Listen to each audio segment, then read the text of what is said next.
ಎಲ್ಲ ಮಾಧ್ಯಮ ನಮಸ್ತೆ.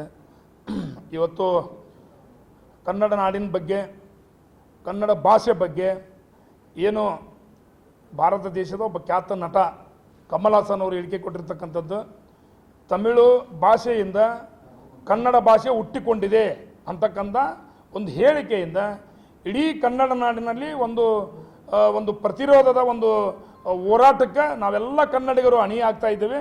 ಆ ನಿಟ್ಟಿನಲ್ಲಿ ಇವತ್ತು ಕಮಲ್ ಹಾಸನ್ ಅವರಿಗೆ ನಾವು ಸ್ಪಷ್ಟವಾಗಿರ್ತಕ್ಕಂಥ ಒಂದು ಸಂದೇಶವನ್ನು ನಾವು ಕೊಡ್ತಾ ಇದ್ದೇವೆ. ಉತ್ತರ ಕರ್ನಾಟಕ ಭಾಗದ 2ನೇ ರಾಜಧಾನಿ ಕರ್ನಾಟಕ ರಾಜ್ಯದ ಹುಬ್ಬಳ್ಳಿ ನಗರದಲ್ಲಿ ನಾವು ಇವತ್ತು ಕಮಲ್ ಹಾಸನ್ ಅವರು ಬೇಷರತ್ತಾಗಿ ಕ್ಷಮೆ ಕೇಳಬೇಕು. ಇವತ್ತು ಇತಿಹಾಸವನ್ನು ತೆಗೆದು ನೋಡಿದರೆ ಕನ್ನಡ ಭಾಷೆಗೆ ಇಡೀ ಜಗತ್ತಿನಲ್ಲಿ ಸಂಸ್ಕೃತ, ಗ್ರೀಸ್, ಬ್ರಾಹ್ಮಿ ಭಾಷೆಗಳಿಗಿಂತ ಕೂಡ ಹೆಚ್ಚು ಶಾಸನಗಳು ಸಿಕ್ಕಿರ್ತಕ್ಕಂಥದ್ದು ಮತ್ತು ಕನ್ನಡ ಭಾಷೆಗೆ ಕನಿಷ್ಠ 4600 ವರ್ಷಗಳ ಇತಿಹಾಸ ಇರತಕ್ಕಂಥದ್ದು. ಆದ್ದರಿಂದ ಕನ್ನಡ ಭಾಷೆಗೆ ಲಿಪಿಗಳ ಒಂದು ಜಗತ್ತಿನಲ್ಲಿ ಲಿಪಿಗಳ ರಾಣಿ ಯಾವುದಾದ್ರೂ ಇದ್ದರೆ ಅದು ಕನ್ನಡ ಭಾಷೆ ಅಂತಂದೇಳಿ ಸಾಕಷ್ಟು ವಿದ್ವಾಂಸರು ಹೇಳಿರ್ತಕ್ಕಂಥ ದಾಖಲೆಗಳು ನಮ್ಮ ಕಡೆ ಇರೋದರಿಂದ ಕಮಲ್ ಹಾಸನ್ ಅವರಿಗೆ ನಾವು ಎಚ್ಚರಿಕೆ ಕೊಡ್ತಾ ಇದ್ದೀವಿ. ತಕ್ಷಣ ನೀವು ಕ್ಷಮೆಯನ್ನು ಕೋರಬೇಕು.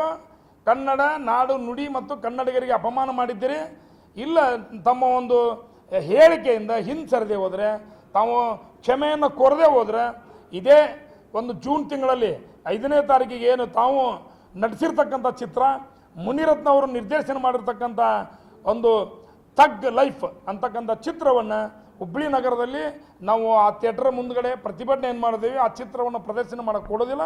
ಆದ್ದರಿಂದ ಕರ್ನಾಟಕ ರಾಜ್ಯದಲ್ಲಿರ್ತಕ್ಕಂಥ ಕನ್ನಡದ ಡಿಸ್ಟ್ರಿಬ್ಯೂಟರ್ಸ್ ಆಗಲಿ, ತಮಿಳುನಾಡಿನ ಡಿಸ್ಟ್ರಿಬ್ಯೂಟರ್ಸ್ ಆಗಲಿ ಯಾರೂ ಕೂಡ ಈ ಕಮಲ್ ಹಾಸನ್ ಅವರ ಚಲನಚಿತ್ರವನ್ನು ಕರ್ನಾಟಕ ರಾಜ್ಯದಲ್ಲಿ ಪ್ರದರ್ಶನ ಮಾಡಲಿಕ್ಕೆ ತಾವು ಯಾವುದೂ ಕೂಡ ಹಣವನ್ನು ಹಾಕಬಾರ್ದು.